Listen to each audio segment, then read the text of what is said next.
ఇంకా నాకు సాడలేదు సార్. ఇంటికైనా సరిగా అన్నం తినమని హాస్టల్కి వేస్తే హాస్టల్ కూడా సరిగా పెట్టారు చూడండి సార్. అసలు ఏం చదువుకోవాలి చెప్పండి సార్.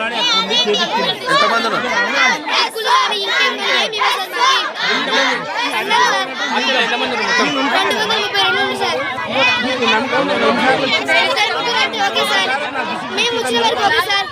ఇప్పుడే కాదు సార్, ఆమె ఎప్పుడైతే వచ్చిందో అప్పటి నుంచి ఇదే సార్. మా అక్క వాళ్ళు కూడా ఉండరు సార్, వాళ్ళు కూడా ఇట్లా పెడుతుంది సార్. వాళ్ళకి ధైర్యం లేక చెప్పలేరు. మేము ఆగలేము సార్.